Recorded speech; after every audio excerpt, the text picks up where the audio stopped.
اللهم صل وسلم وبارك على سيدنا محمد. تعالوا نعمل حاجة حلوة كده، من غير ولا فرن ولا عجن ولا خبز ولا أي مجهود خالص، بمجهود خفيف خالص كده. هنعمل حاجة حلوة كده ولذيذة.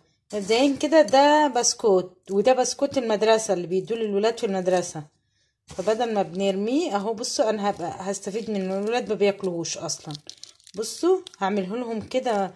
بصوا انا مش عايزاه ناعم جامد يعني، لان انا هضيف عليه حاجات هتشوفوا هنعملها ازاي. ودي نص كوبايه كاكاو خام، ونص كوبايه سكر بنفس مقدارها كده. هناخد نص كوبايه سكر، نص كوبايه زيت، نص كوبايه لبن، وهنضربهم في الهاند بلندر او هنضربهم في الخلاط او بالمضرب الكهرباء اللي تعمليه اعمليه. ماشي. هنشوف دلوقتي هنعمل ازاي.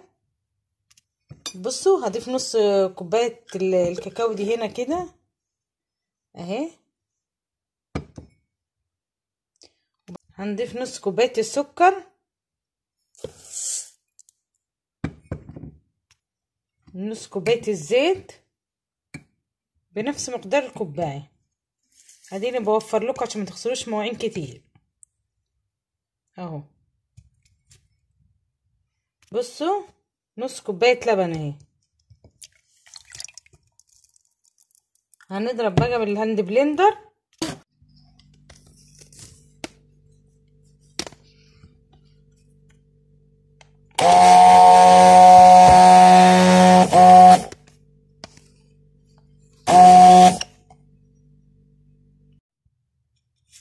بصوا ادي البسكوت اهو زي ما اتفقنا. انا مش عايزه اطحنه جامد، انا عايزاه كده. انا كسرته، ما ضربتوش في الكبه عشان ينعم. كسرته باي حاجه، بايدي الهول، بايديكي برضو مش محتاج يعني. بصوا هنضيف كميه كده ونقلب البسكوت فيها كده اهو.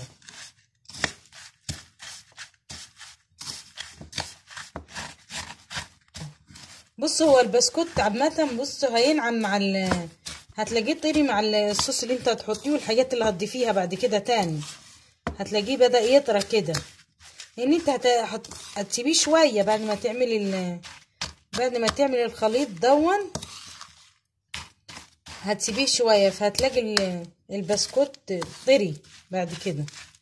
عشان كده احنا مش عايزين نطحنه جامد عشان يبقى باين في بصوا اهو.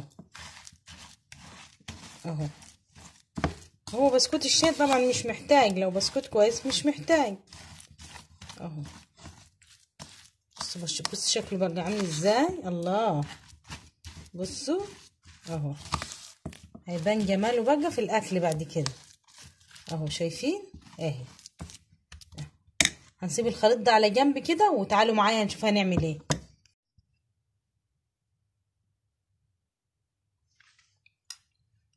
بصوا قبل ما نولع النار، بصوا لبن اهو. انا لسه ما شغلتش عليه النار، بس هنحط سكر. هنحط 3 معالق او حسب اللي انت عايزاه، بس انا حطيت 2.5 حسب الحاله اللي انت عايزاه. ماشي. وبعدين هنضيف، بصوا هنضيف 3 معالق نشا اهو. ادي واحده اهي، وادي التانية، والتالتة مش مليانه اهي. هنقلب الاول الخليط ده كده على البارد كده قبل ما نشغل عليه النار اهو. هنقلبه كده على البارد كده اهو عشان النشا ما يكلكعش معانا. لما تيجي تحطي النشا تحطيه كده على لبن بارد او على الحائط. لما نيجي نحط النشا لازم نحطه على حاجه ما تكونش سخنه عشان ما يكلكعش معاكي.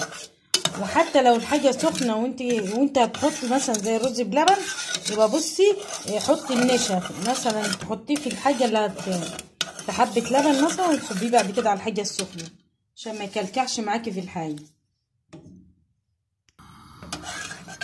بصوا احنا كده ولعنا المهلبيه اللي احنا دي مهلبيه دي كده ولعنا عليها، هنفضل نقلب فيها كده على طول، يعني ايدك فيها على طول ما هي على النار زي كده، ايدك فيها على طول، توطي العين كده وايدك فيها على طول. ماشي. بصي الخليط اللي احنا عملناه اهو، هنحطه كده في الكاسات من تحت كده الاول اهي. طعمه جميل على فكرة، انا دقته طعمه رهيب اهو. بصوا هتحطيه من تحت، هو تخين شوية كده وتقيل بس بيدي طعم رهيب مع البسكوت مع الصوص ايه. انت عارفين لو الكاكاو الكاكاو نضيف بتحسي بيه بطعم الشوكولاتة، يعني كاكاو الحلو الخام بتحسي بطعم الشوكولاتة فيه. في كاكاو ما بيبقاش طعمه حلو على فكرة، يبقى طعمه غريب كده، لكن الكاكاو النضيف تحسي فيه بطعم الشوكولاتة الأصلي اهو. شايفين؟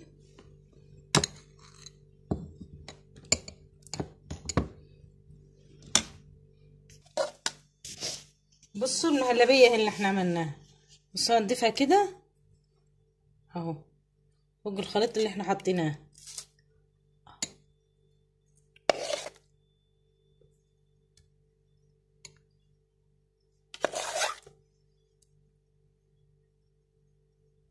هي سخنة مش مشكلة، لان احنا كده كده هنستنى الخليط لما هنستنى لما يبرد، يعني عادي، يعني ما يشرب كله مع بعضه. هي دوبك دافية يعني، الخليط دافي اهو.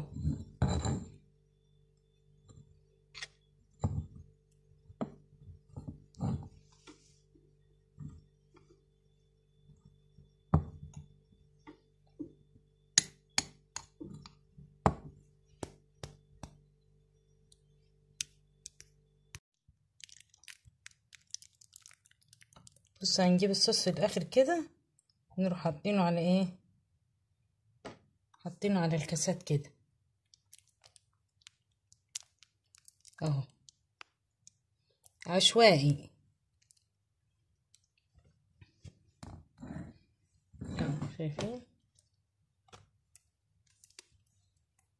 الله على الجمال.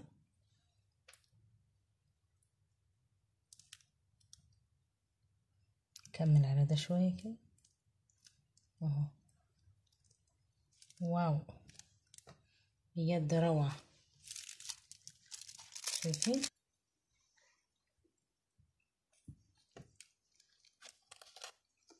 شايفين؟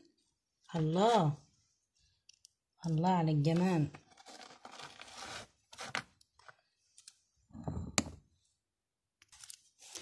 يعني شايفين الجمال؟ عايزاكم تقوموا تعملوها كده خفيفة ولذيذة ومخدتش وقت معانا اهو. يلا، عايزة لايك وشير واشتراك في القناة، واعملوا شير لكل حبايبكم واصحابكم، وشيروا الفيديو، وربنا يحسن ما بين ايدينا جميعا يا رب. يلا حبيبي، السلام عليكم.